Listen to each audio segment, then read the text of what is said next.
Assalamu alaikum, everyone. Welcome to CAIR's Daily Dose. I'm Danette Zagari-Mask, attorney at CAIR and your host for this evening. This is our daily program. We hope that you're going to join us here again every day in Ramadan at 3 p.m. Eastern Time. We're going to replay the video from our Facebook page in the evening as well, inshallah. CAIR has expanded its programs to include this to bring you closer to the people and to the stories within our community during this pandemic and trial for our community.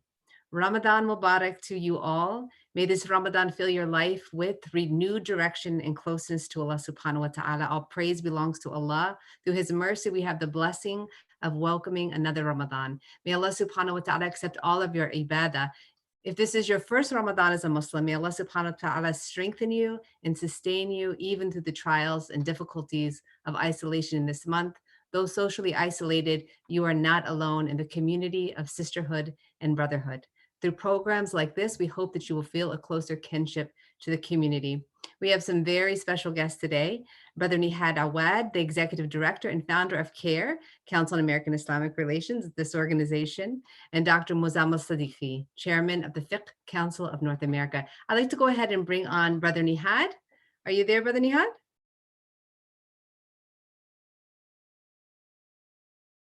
There we go. I'm here. Unmuted. How are you today? Alhamdulillah, good. How are you? Ramadan Mubarak Alhamdulillah. and your family. Alhamdulillah, how was your Jummah on your first day of Ramadan so far?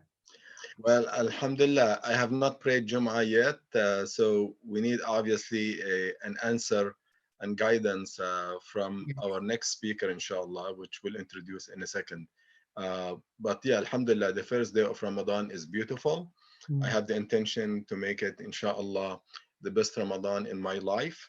And I hope that everyone will have that intention to make it the best Ramadan in their life, because Allah subhanahu wa ta'ala is in control. Allah subhanahu wa ta'ala is testing us.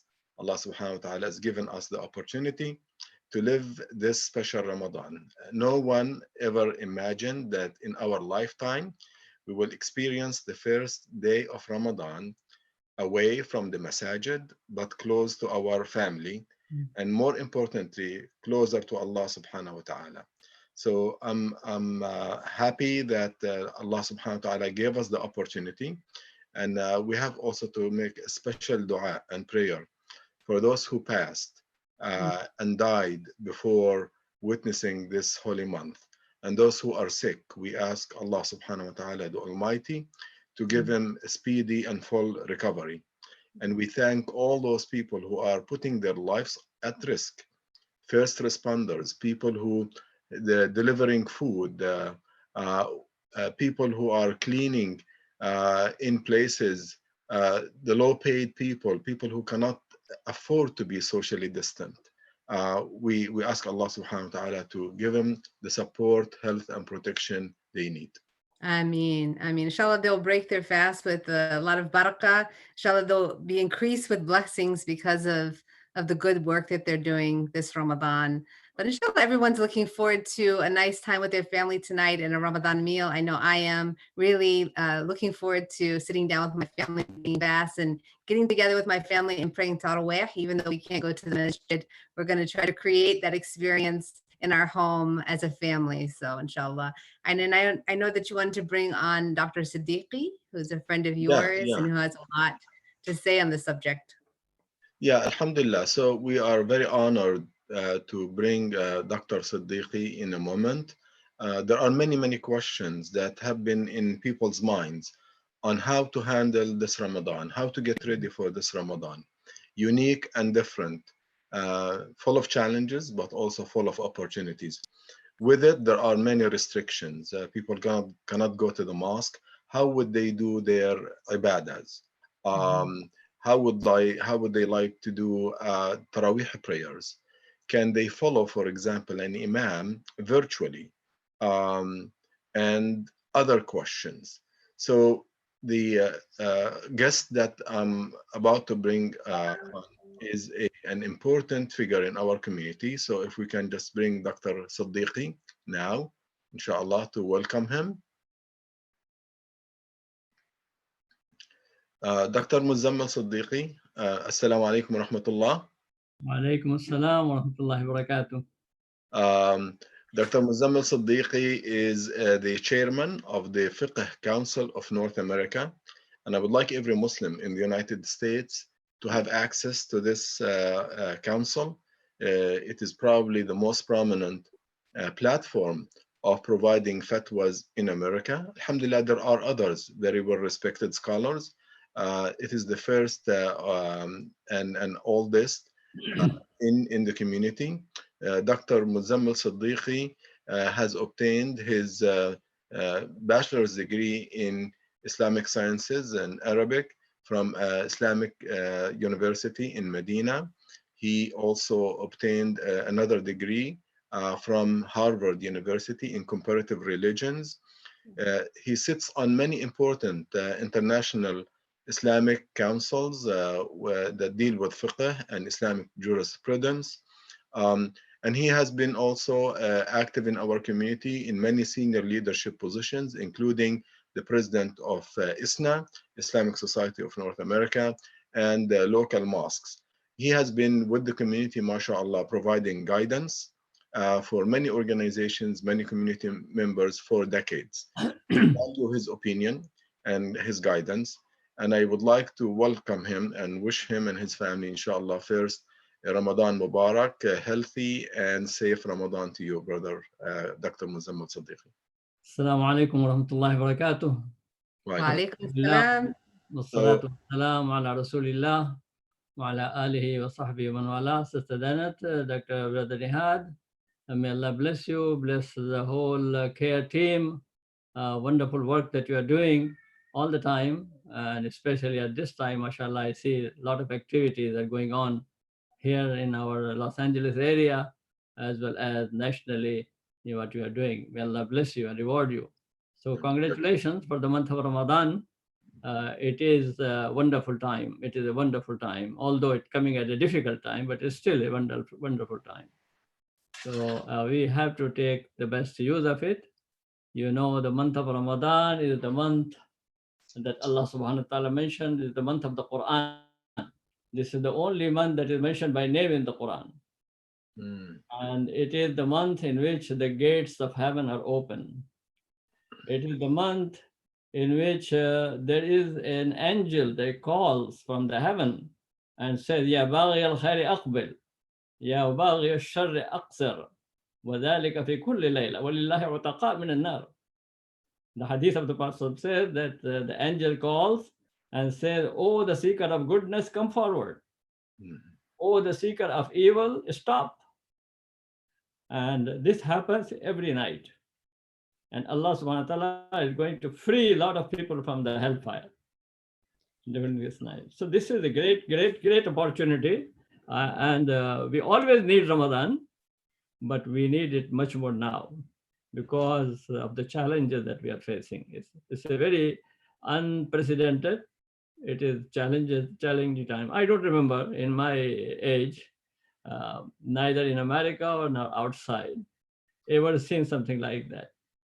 It is, it is gone all over. I mean, it's not confined to any one particular area, one particular region. Right. It is all over the world. Everybody is suffering. How are you doing, Dr. Siddiqi? How is your family during this time? Alhamdulillah, my family is okay. Alhamdulillah. And we are home. Alhamdulillah, we see our children, those who are with us. For those who are not with us, we see them from a distance. But so this is also a challenge. But alhamdulillah, we're thankful to Allah subhanahu wa ta'ala for what we have. It is very important to be thankful to Allah for His blessings, for His favors, for His great. And Ramadan provides that.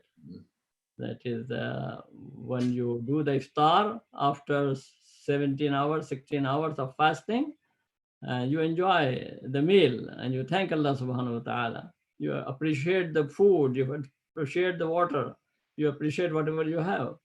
So لِلصَّائِمِ فَرْحَتَانِ, as the Prophet said, the one who fasts has a joy. One joy is here at the time of iftar, and one joy will be on the day of judgment when we meet Allah subhanahu wa ta'ala and He will be pleased with us, inshallah. So this is why, what is the joy of iftar is because you appreciate every sip of water. Jazakallah khair. I will ask Sister Danette in a minute to also field any questions that we're receiving.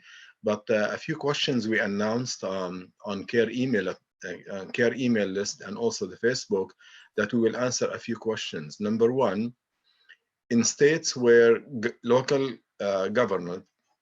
governors decided to reopen for either small businesses or other organizations, and we have communities there, and including mosques.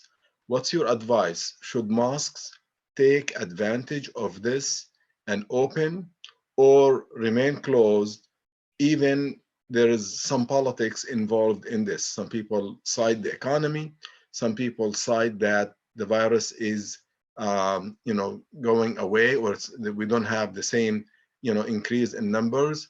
Um, in the midst of this, what would the Fiqh Council of North America advise Muslims in those states? Of course, so there is a politics and there are different opinions, different things that are going on. But we at the Fiqh Council of North America have said that people follow their local government. So whatever the government's instruction, whatever the authorities tell us, we should follow that. And this is what our instructions have been, our advice has been. So don't go with various news, and there are a lot of rumors, a lot of fake news that are going on. So we try to follow very strictly what comes from the official bodies, from the authorities on this matter. And these authorities, they consult the medical team, the scientists, they consult with them, and then after that tell us. If they open up in any particular area, use how you're going to open up. I mean, I don't think it will be an open up like that. Go in throngs and large number. And they will be, of course, will be restricting it. And whatever way this restriction should be followed. Because we are the people, we of course, we love our religion, we love our mosques, we want to be there, but at the same time, we respect our life and the life of others. We don't want to carry infection and transmit it to others, to our neighbors, to other people. This is very important to live as a responsible life. And the Prophet ﷺ said, "La darara wa la dirar." Don't take harm, don't give harm. Don't harm yourself and don't harm anybody else. So it's very important. Every person is responsible for that. This is a very serious kind of infection. This is a very serious virus. It's something we did not see anything like that. Sometimes you may carry it, you do not know. You don't feel that you are sick, but you may be carrying it and give it to somebody else. So that's why washing hands, keeping the social distance, for obeying all these rules is very important for all of us. Okay, Jazakallah khair. Thank you so much. My second question, then after that, I'll let Sister Danette field any other question, is probably the most critical question. When it comes to Tarawih prayers, we know that it is Sunnah. It is not fard or an obligation for people to go and conduct it in the mosque, because the Prophet, peace be upon him, did it in different ways. However, culturally and traditionally, Muslims are more attached to conduct the Tarawih prayers in group in the mosques, especially in North America, and it has its own impact. But now there are restrictions. So we heard some fatwas recent allowing people to follow an imam virtually, and they outlined the thought process and reasoning behind it. But also we heard other fatwas saying that this salah cannot be conducted virtually, and people just have to do it by themselves in their homes with their families, and they cannot follow anyone virtually via internet, whether live broadcast or not. We know that scholars have legitimate opinions. Scholars do not make things haram or halal, but they have every right to present their perspective and interpretation. And people, average Muslims, obviously, respect both sides, but we would like to hear from you. What is the best way to reach to a conclusion or a judgment, uh, and the position that the Fiqh Council of North America is adopting, and also how do you respond if it's different than the opinion of other scholars who allowed people to do it, and what's your advice for people who found themselves in between the two views? Yes, thank you very much. Yes, it's true that some individuals have given their fatwa, their opinion, that you can have the prayer virtually, remote. The imam is somewhere and people pray miles away in their homes. People have given this fatwa, but there is no recognized official bodies, the fiqh councils, neither in America, nor in Europe, nor in other countries, to my knowledge, have said that it is okay. So the collective opinion of scholars, individual scholars have given certain opinion, and we respect them. But collective opinion of the scholar is that Salat Jama'ah means the people are in the same area. There might be a minor distance here and there, but they are in the basic same location. So you cannot have a concept of Jama'ah, that is congregation, where people are praying in their homes miles away, maybe 10 miles away, 15 miles away, 20 miles away, praying. That is not the concept of Jama'ah. So Jama'ah is when people come together. It could be a very large Jama'ah. It could be people, just like you have in Mecca. There are people pray in the haram and the lines go on, and then there are hotels in the front area where they have places, they can pray. But they're still in the same area. But you cannot have Jama'ah going on in Mecca and people in Mina praying there, or in Arafat praying there, or somewhere else praying there. So you cannot be in the same. So it is in the same area, a very large masjid, a large area where people can pray together.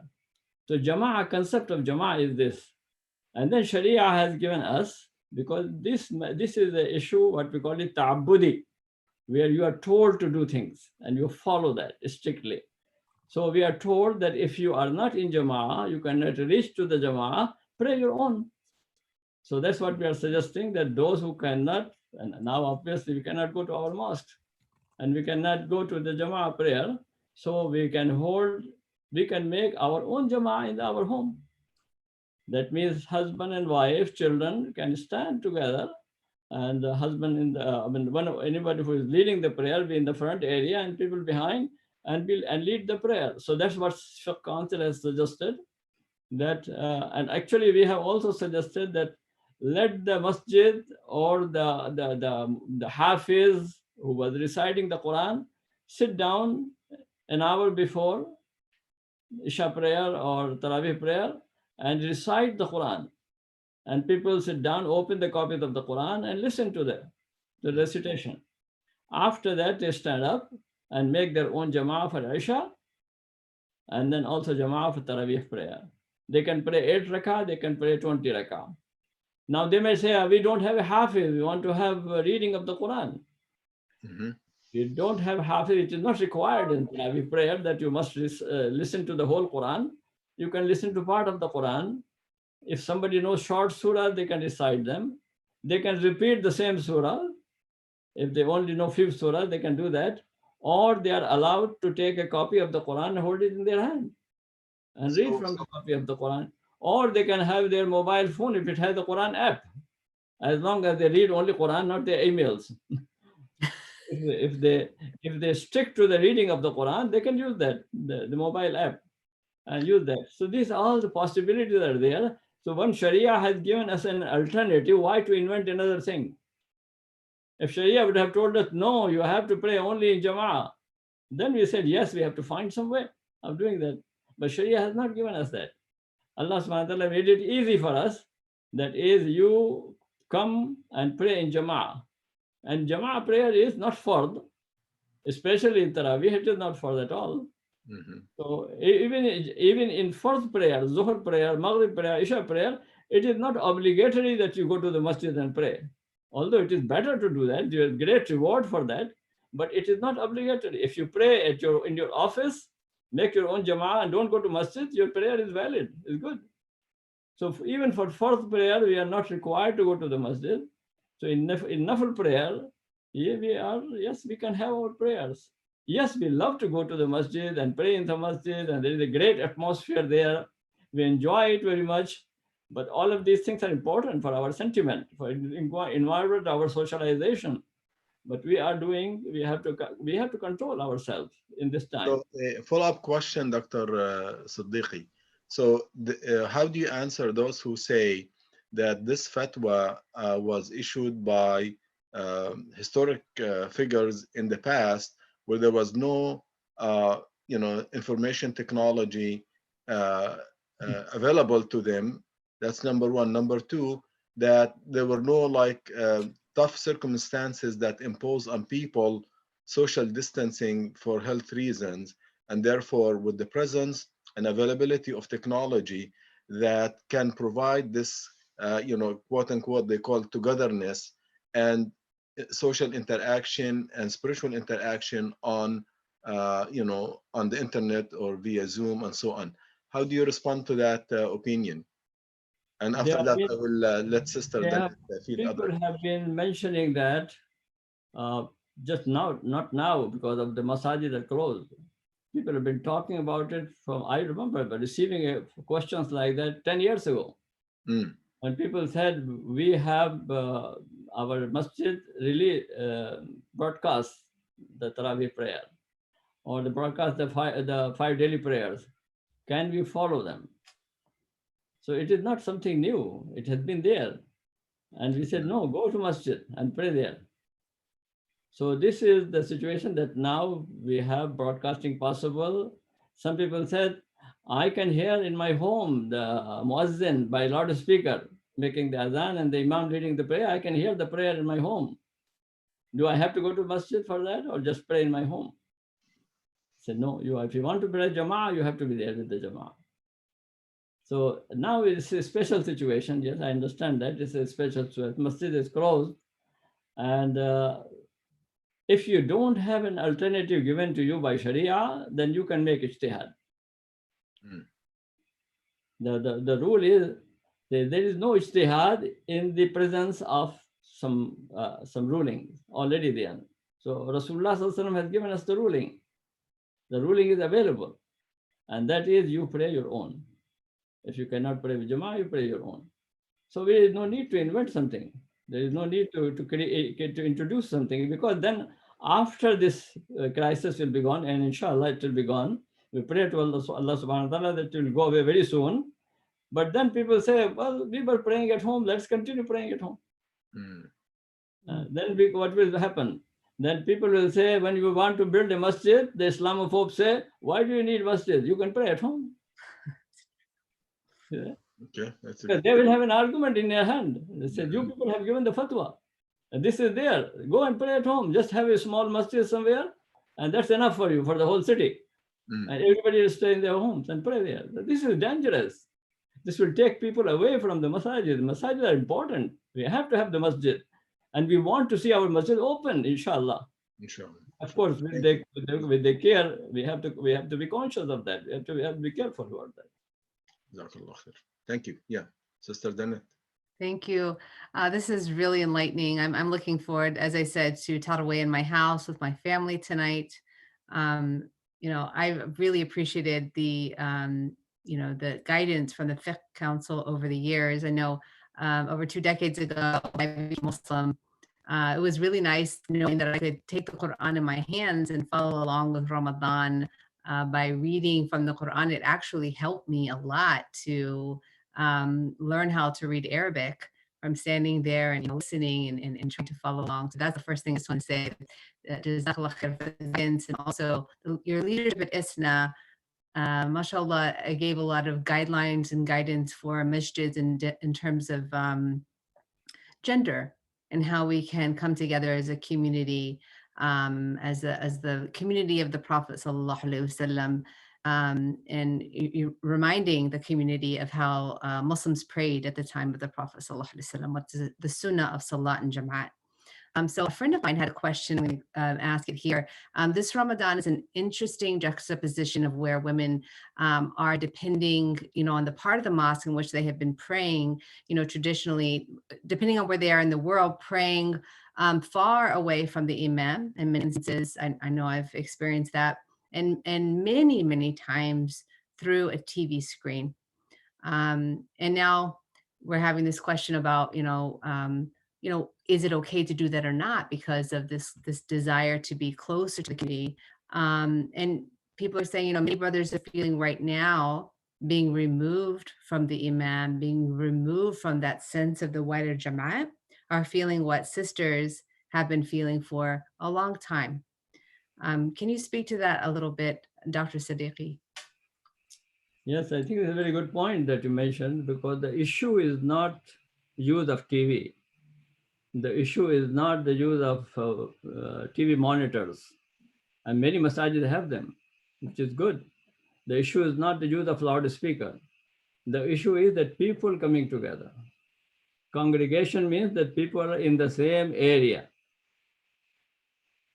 not far away from each other, not miles away from each other, almost in the same area. There is a little gap in between because of the need. For example, there are some masajid have several floors. They pray on different floors. It's okay, but they're in the same area. So Jama'ah means the people see the people who are praying, and those who are praying, they see them. They see the people who are praying. In the same area. They're all in the same area. So you are behind the imam, and there is line behind the imam, and the lines go on and on and on. So you see the lines in front of you, and people also see you, part of the congregation. That's what the natural way of congregation. The natural. You don't make a congregation kind of in your own understanding, but it's a physical congregation. Is that when people are in the same area? And then you, as I said, it is not restricted. If you cannot do it, pray. You make your own congregation. Is this? I'm sorry, Dr. Siddiqui. Is this sunnah of salat and Jamaat, if my understanding is correct, that men and women would pray without a physical barrier? The Prophet ﷺ's time, that there was no physical barrier, no visual barrier between the rows. Women prayed in the back and men prayed in the front rows. Is that a correct understanding? The right way is, the sunnah way is this, that men have their line, and then after their children, and then women. No barrier, no curtain, no walls, nothing. That was the way at the time of the Prophet ﷺ. But later, some people felt that because some women were not observing their proper dress and all those things, so they said we should put some kind of a curtain. And then they started separating them completely into another separate room. And then in some areas, they even discouraging them to come to the masjid.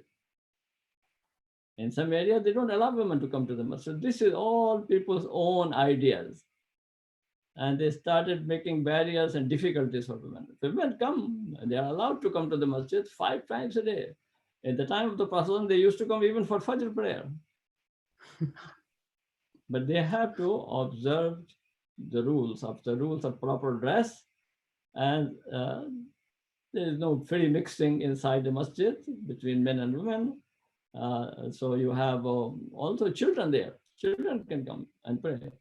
So, and Rasulullah ﷺ sometimes used to shorten his prayer because of the presence of children. He said, I want to lead my prayer and make it long, but I hear a cry of a child, and I make it short because the mother will be concerned about the child.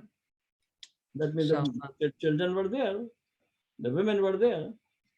Yeah. So it is important that our sisters, and we at the, ISNA has issued with the consultation of Fiqh Council a whole advisory about women in the mosque. And it emphasizes women should have a proper place in the mosque, and that is well clean, lighted, and whatever facilities masjid provides to everybody, provide to women all section as well.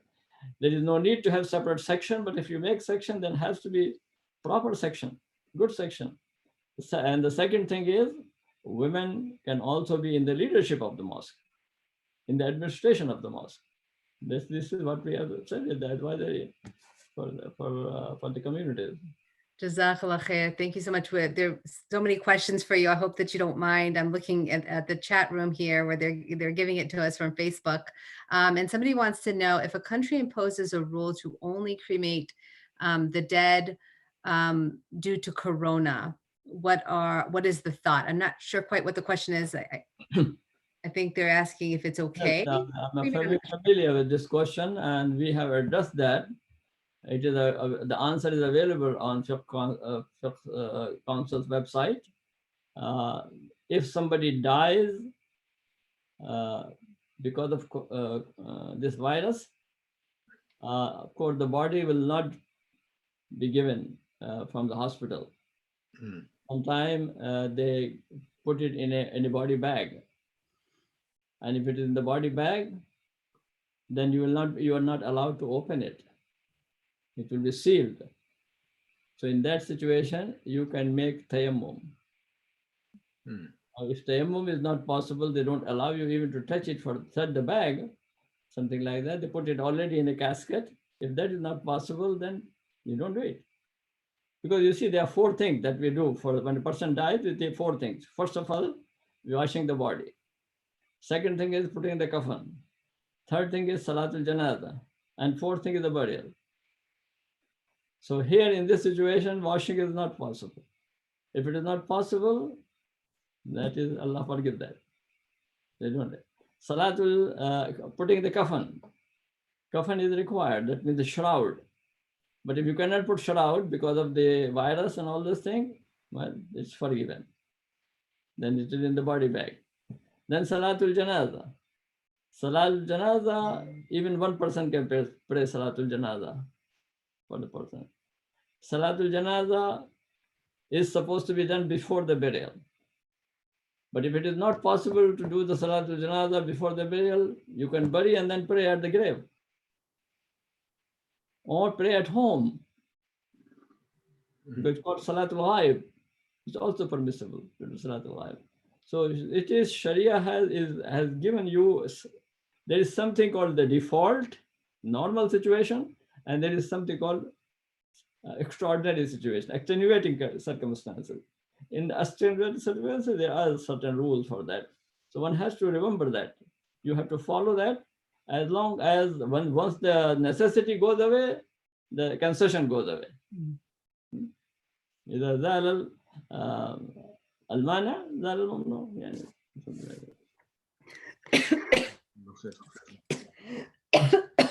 You're okay? Not a corona cough. Yeah. Sorry. I think it's psychological. Sorry. Maybe it's like I think it's psychological thinking about all this coughing and corona. So my first time doing that on the Daily Dose. So excuse me, Dr. Siddiqi, I'm going to keep rolling. Thank you for pausing for me for a second. Something that's been asked twice is benefiting during Ramadan because of social distancing. Like, people want to know from you, Dr. Siddiqi, you know, bottom line is we understand the rulings. But the fact of the matter is we feel alone, and especially people, I know my in-laws right now in Morocco, because they're, you know, their concerns of their health, they can't even physically see their children. They can't see their grandchildren. They're dropping off food actually at the door and walking away and, you know, and leaving because of the fear that they might contaminate them. Is very lonely, especially for the elders in the community. It's very lonely for people who are having the first Ramadan. I can't imagine that. Being a convert myself, I was blessed with warmth and surrounding and breaking my fast with members of the community. It's so important. You know, given the rulings of the fiqh, we know we have to obey. We know we have to stay in our homes. We know we need to be socially isolated. Speaking to the spiritual condition, how can we really have the best Ramadan? Make this our best Ramadan. I know it's very hard. It's very difficult. At our masjid is closed, but we see some neighbors come and go around the masjid at the time of the prayer. They go, they cannot go inside the masjid, they go around and they look at the masjid and tears in their eyes. So it is difficult. Same thing with the family. Family come and the children standing far away. And 6 feet separation. Sometimes babies want to go. I have a little granddaughter. When her aunt comes, she want to go, but cannot hold her. So this is difficult. But we have to learn sabr, patience. Patience is very important. Allah subhanahu wa ta'ala has mentioned, "Bashiris sabirin." Give the good news to those who are patient. And patience means control, self-control, perseverance, that you understand the rules and follow them. And it's the victory comes when you are patient, when you control that. So inshallah, when people do it in the right way, I wish we had done it earlier and delayed it too much. All kind of politics was there. So it is important that if people observe that to the best way possible, and inshallah will overcome that. This will go away. This will go away. No doubt about that. The Prophet ﷺ said, "In likulli da'in dawa." For every malady, there is a remedy. Mm-hmm. So there is a remedy for this, inshallah. But people have to find out. Alima man alim wa jahila man jahil. Some people know it, some people don't know it. So inshallah, that's what I'm saying, that I wish and I pray that people will find a cure for this. So we can overcome that. And we pray at the same time. So they're both about this thing. You make an effort to find a cure, a solution to the problem, and then turn to Allah subhanahu wa ta'ala. Don't think that your efforts are enough. No, our efforts are not enough without the help of Allah. And don't think that don't do anything, just pray. That's also not right. So science and religion can work together, both of them. Faith and also effort. All of this, that's called tawakkul in the proper sense of the word. I'aqil wa tawakkal. Tie your camel and have trust in Allah. Well said. MashaAllah. Jazakallah khair. There's still questions for you. I don't know if you're willing to stay on, Dr. Siddiqi. I think people are really excited to see you on the show. Seeing people asking to emphasize what you had said before, that people can hold the Quran, they can hold their phone, facilitating it. You know, people who don't know the long surahs of the Quran, for those who are just joining us, they want us to emphasize that. For those who are, doing tarawih at home alone. It is a great opportunity to memorize surahs. And yeah. People, they ignore that, they put it aside, but now you have to do it. One scholar, he said that he was put in jail and the month of Ramadan came. And he said, well, he and there were few other people with him. And they said, but how we are going to have tarawih prayer? Nobody knows the whole Quran by heart. Then one person among them said, I will do that. I'll memorize. So he used to memorize the whole day, and in the evening he lead the prayer. So it can be done. Yeah, I like I said, I experienced that myself. I learned a lot of Quran, at least something can be done. Some people can memorize some surahs, inshallah. Yeah. It'll encourage us, inshallah, to be resilient and to learn more. Can we move into the question of zakat? People always wonder about giving zakat. It's something that's part of Deen. It's one of the pillars of our faith. It's a legal requirement. And so we have to be very careful about how we distribute and making sure that we're giving the correct amount. Thinking of organizations like the one that I serve, CAIR, can you talk about the permissibility of giving to civil rights organizations? The work that we do many times every day connects people to jobs that they've lost, brings incomes back to family. Some of the highest, in many parts of the country, we have a high caseload of employment discrimination cases. There's a tremendous connection between Islamophobia and economic loss in the American Muslim community. and the community globally. Can you talk a little bit about the fiqh of giving to different types of organizations, CAIR included? Zakat primarily is for the poor and the needy. إنما الصدقات للفقراء والمساكين. That's number one. Most important thing is that those who have nothing, absolutely pauper, destitute, zakat should be given to them. They are the one. The second group is the group of people who have something, but it's not enough for them. And then within the categories that are mentioned in Surah At-Tawbah, number 60, you have a category called Wafi Sabilillah, and in the path of Allah subhanahu wa ta'ala. The path of Allah subhanahu wa ta'ala was mentioned in the earlier period of Islamic history. They said this is for those who are defending the Muslim land, Muslim right for them. So they would go sometime to fight, and they had nothing, because all the voluntary armies. So armies have nothing. So they give it to them so that they struggle for that and defend. Now we don't have to defend only by arms. We can defend by campaigns, civil rights movement. You can do that. Advocacy, you can do that. And so you defend the rights of the people. And for that reason, yes, some part of the zakat can be given for that. And I have already given my opinion on that the CAIR can receive zakat. But of course, make sure that zakat is not for holding the big banquets. Try to use it for special causes that are really, you feel that need is there for zakat. Otherwise, you have other donations. You can have banquet, but you can have other donations. But try to use the zakat only for the areas where they really, you are helping the people who are deprived of their rights, defending their rights, standing up for them, and legally fighting for them. All of these things, you do that, you can use some of the zakat for that purpose. For all organizations, stewardship is a tremendous responsibility. When you receive zakat funds, restricting that and being very intentional about how you expend those funds, because you're really doing you're fulfilling, you're helping somebody fulfill their right, or their duty to Allah subhanahu wa ta'ala.